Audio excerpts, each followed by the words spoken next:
Hey everyone, it is frequent flower time, and this month we are working with some fun flowers. We have got purple Lisianthus, and then we've got some assorted colors of Pussy Willow. So this is a tinted Pussy Willow. With what I'm going to arrange with today, I'm just choosing kind of one color to simplify our design. But how fun are these? So we got in bunches of these right before Easter, and they flew out of here so quickly, mostly because my staff wanted them as well, but they are so fun. So they are a natural Pussy Willow. They've just been tinted to be these kind of fun, bright colors. So if you're a subscriber and you're working with a 10 or 15 stem bunch, you're gonna have half Lisianthus, half of it's going to be your tinted Pussy Willow, and we'll have kind of different options of colors available, and then some Israeli ruscus today. So let's get started. So this is Lisianthus, and it is kind of known for its wispy wildflower look. It comes in a lot of different colors, from purples to pinks to lavenders and whites, and it often can be mistaken sometimes for a really open rose, even an open poppy, or even a tulip. So if your blooms look really green, that could just be that they're still sort of in bud stage. Give them some time and they will start to get a little bit more color, get a little larger in size. So what we love the most about Lisianthus is it can be really long lasting. If you're taking good care of your stems, cleaning out your vase of water, and keeping flower food in there, Lisianthus can last up to 2 weeks in a vase. So you'll also be working with some Pussy Willow. And again, long lasting. This bouquet is going to be really long lasting for you guys. You can even dry this Pussy Willow. So if you want to enjoy it in your vase for about a week or so, then take it out, rinse off your stems so that there's nothing, growing or anything there, and then just let them dry. Then you can put them in a dried vase in your house somewhere that they won't be bumped or moved around a lot, but they can dry out. You also can leave them in water and they may just root for you, and you could plant them for a shrub in your yard. Now, when they grow, they're going to grow back to the traditional silver color of Pussy Willow, not these tinted colors that they've been dyed. Did you know there's a male and a female version of Pussy Willow? So if you are purchasing it to plant in your yard, if you're purchasing a shrub, or what we're looking at here, this is the male version.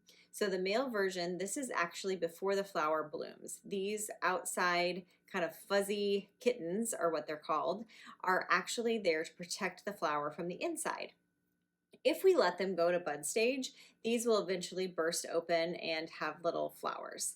The female version, to me, looks a little bit more like a hairy caterpillar is how I saw it described, or just like it has more like spores and sort of weird tentacles on it. So still really interesting, just not the traditional kind of Pussy Willow that we're used to seeing.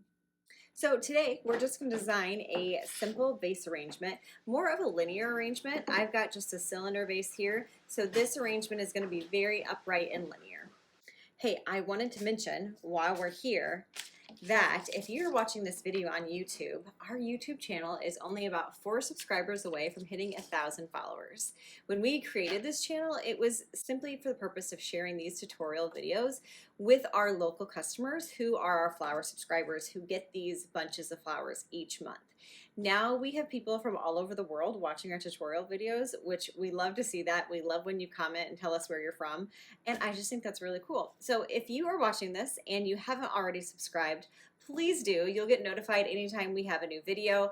Our videos cover flower care, plant care, our silly music videos. If you go back in the logs, we have some crazy music videos out there.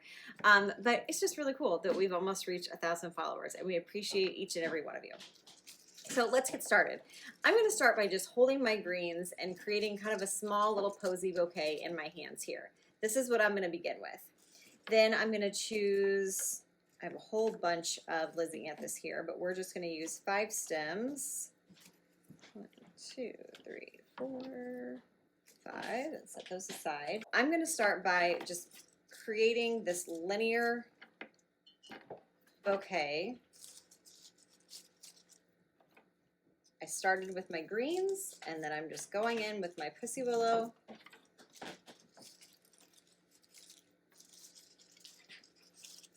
You can adjust these if you want some lower heights. I just sort of want them to be spaced out so they just have a little bit of depth to them. So now that I just have my Pussy Willow and my Israeli just in sort of a little loose bundle, I'm going to start adding in my stems. I'm just going to make this arrangement sort of front facing.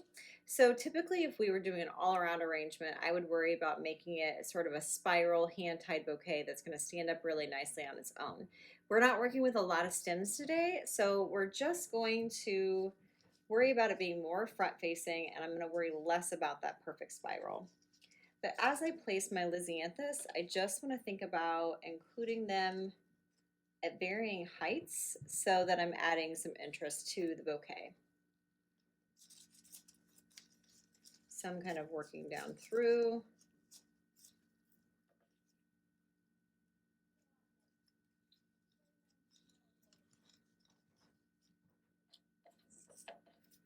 And then maybe some kind of right down in front.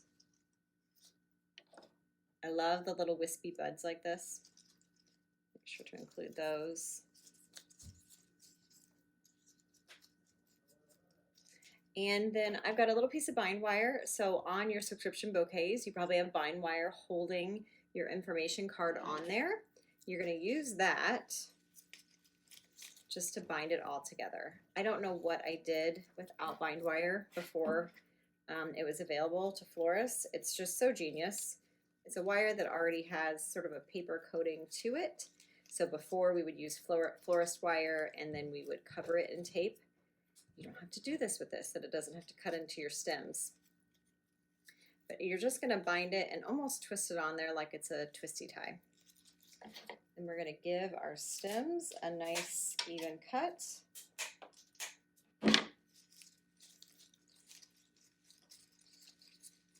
then just drop it down into our vase. So if you had a really narrow vase, this would be perfect for this, that more linear upright design.